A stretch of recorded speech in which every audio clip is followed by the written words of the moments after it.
Hello and good day everyone. Mabuhay and welcome to our virtual tour adventure. I'm your Kuya Ren and I'm your tour guide for today. On behalf of Paspashare Traveling Tour, I'm so excited to take you on a journey through three breathtaking destinations here in Natividad, Pangasinan. Number 1 is the Maranum Falls, number 2 is Sky Plaza, and lastly is the Japan Falls. So, sit back and relax, and let's begin our virtual escape into nature's and wonders.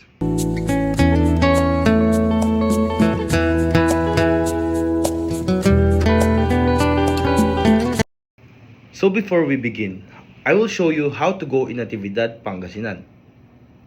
Our first option is we need to ride a bus in Governor's Park Road and ride a Solid North or Genesis bus going to Ordaneta, and ride again a minibus going to Tayug, Pangasinan. And before we get there, we will need to ride again a tricycle. Our second option is to ride a van at Engineers Hill beside Victory Liner Corporation. Going to Tayug, Pangasinan, we will need to have also to ride a tricycle to get there. Do you know, Natividad was officially founded on December 22, 1900s and was named after the Spanish word Natividad, meaning nativity or birth, symbolizing new beginning. Guys, this town is known for its breathtaking natural scenery, including the famous Sky Plaza, Japan Falls, and Maranum Falls, attractions that reflect the town's beauty and serenity. Natividad is also home to hardworking and hospitable people, most of whom rely on farming as their main livelihood. Surrounded by mountains and rivers, it's a perfect destination for those seeking peace, adventure, and a glimpse of rural life in Pangasinan. Indeed, Natividad is a place where nature, culture, and faith comes together in harmony. So we are here in Natividad, Pangasinan. We will travel in Natividad, Pangasinan going to Bachelor East Natividad, Pangasinan. So here we go. Our first stop brings us deep into heart of the mountains, the Maranum Falls. The name Maranum actually means water in the local dialect or maraming tubig. And this place surely lives up to its name.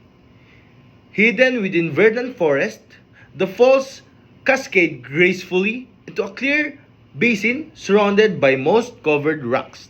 What makes Maranum Falls truly special is its serene atmosphere. As you listen to the sound of flowing water and the songs of the birds, you can feel the peace the nature brings. Locals often say that Maranum isn't just a destination. It's a place of reflection and a renewal. Many visitors come here to unwind, meditate, or simply take a break from the noise of modern life. So if you are even looking for a quiet gateway, Maranum Falls is a perfect spot to reconnect with nature and yourself. It's named Japan Falls because they believe that Japanese soldiers once discovered or passed through the area during the World War II.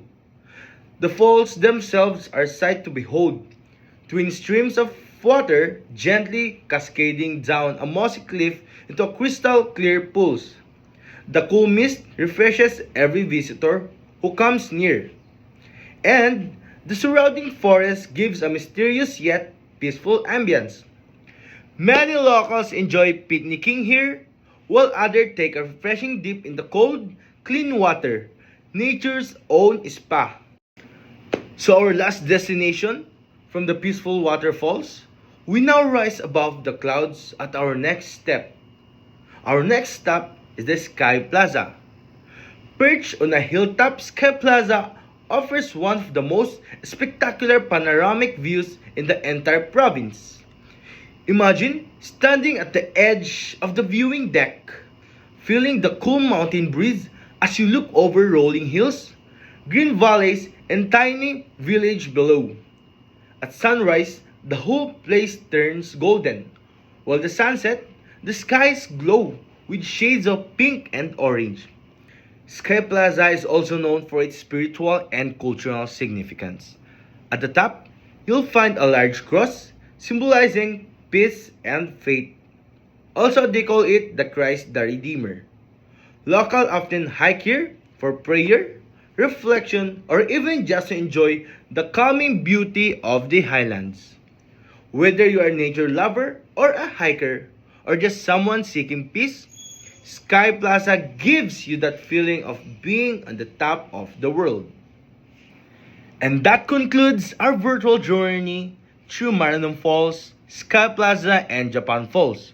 Three treasures that remind us how rich, serene, and beautiful our Natividad Pangasinan landscapes truly are.